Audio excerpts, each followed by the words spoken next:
Hey, what's up everyone? I hope you're all having a wonderful day or night. I hope you will enjoy today's video, so let's just get into it. Let's talk ghosting. How should you react after getting ghosted? And my answer is going to be completely opposite than all of the videos that you've seen. And if you're the rare few that is going to stick to this video, then I already know that you're part of the army that is here to break the societal curse that we're in right now. And the curse that I'm talking about is emotional avoidance. So a lot of these ghosting videos tell you, how do you react after ghosting? And a lot of them tell you, just move on, pretend like it didn't even hurt you, pretend that it didn't even bother you, like you're completely unbothered. It is what it is. That's because it is. Being ghosted is something you have no control over. Anyway, there's 3 minutes of this and I'm gonna just jump ahead. This avoidant behavior is not teaching us how to communicate. Therefore, we lack basic communication skills. And what is that one thing that keeps a relationship afloat, pray tell? Oh yeah, it's communication.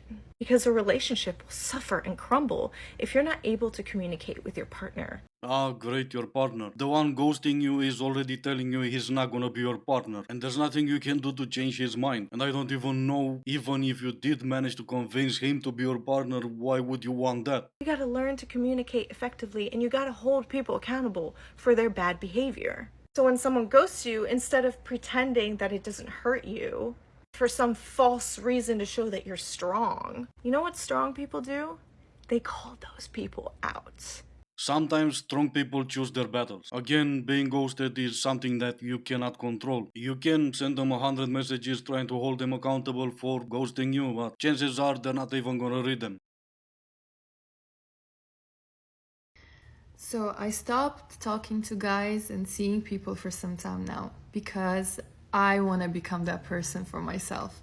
I want to become the person who will take me out for dinners, will do staycations with me, will get me gifts, flowers, plan exciting dates for me, and will make me happy. Or you can buy the thingy with the batteries like everyone else. Also, 3 more minutes of this and I just gave up. She was just repeating the same things. Toward the end, she said that she can't even find someone she likes now because she loves herself too much. And this is the effect of watching too many TikToks about how to love yourself, put yourself first, and all the other. And it just came to me that this is the reason why I would never be in a position of power. Because if I was, I would convince all these lunatics to marry themselves and then remove the no-fault divorce.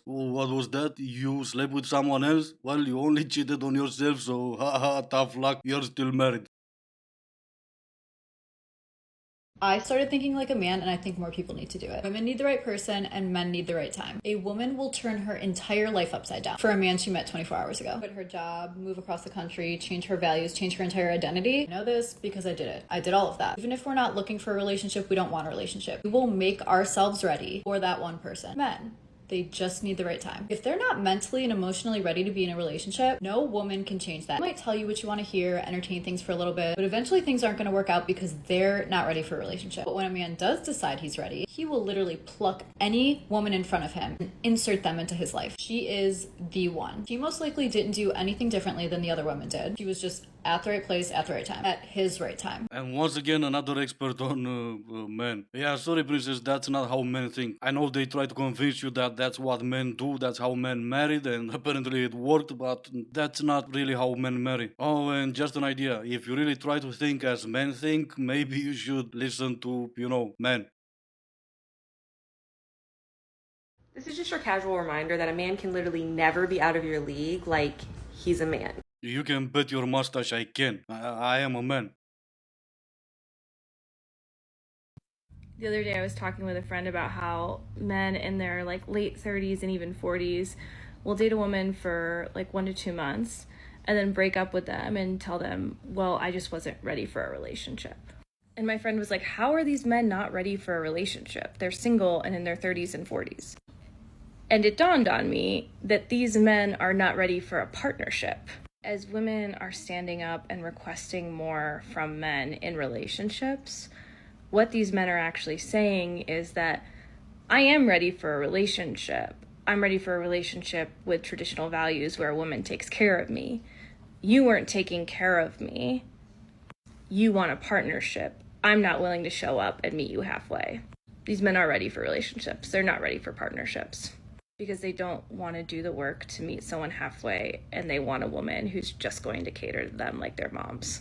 It's been a while since I've heard something this dumb, and I'm on TikTok every single day. You're talking about men in their 30s and their 40s. The same ones who, a lot of them, if not most of them, used to leave their parents' house at the age of 18. The one being solely responsible for their own lives after the age of 18. They're the ones looking for a mom? You can't possibly be serious. Nah, princess, some of them are not looking for a relationship, and the ones who do, they're not looking for a relationship with you. Also, you brought up partnership. Let's talk about partnership. That brings us to the thing you resent the most, the 50-50 relationship. That's what a partnership is, right? Let's take a look at your own comment contradicting your entire video. Someone said they can't afford us, and you said probably true too. How is that a partnership if I need to afford you? See, we're not looking for moms in a relationship, but we're not looking for daughters either. You're looking for someone to afford you? Go see your dad.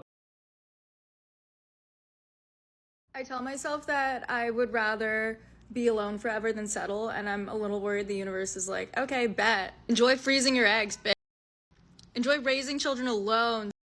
Maybe I was wrong and all that manifestation stuff works. I don't think that's the case, but still, be careful what you wish for. I hear like Western women saying, oh, we're so independent, we need no man, and thinking that somehow Eastern European women who don't say that are not independent. We are very independent, and that's why if we can do everything on our own, why the we would need a man who brings nothing to us. That's why if you want to be in our lives, you have to bring something to us, because what's the point of having you around then? The same point having you around, which is now it will come to me. Yeah. Anyway, I've said it before. I'm gonna say it again. You're no longer Eastern European. You're British now. Oh, and by the way, somehow Blondie, when you start your video talking to Western women, try to maybe finish it like that. Western European women think that Eastern European we don't need no men. Not a great follow up to the beginning of the video, but what do I know? I'm just an Eastern European man. Partners who are deeply wounded tend to make their partners feel like what they're experiencing in their relationship isn't real and that the pain they're causing them is not real or valid. The very simple truth to this is that they don't want to be held accountable. They don't want to fully show up in a relationship because this is scary to them, because they are in their wounded energy. Oh yeah, the wounded energy. That's gotta be the worst out of all the others. Yet another psychologist of TikTok with a whole professional experience of watching 3 other TikTok videos.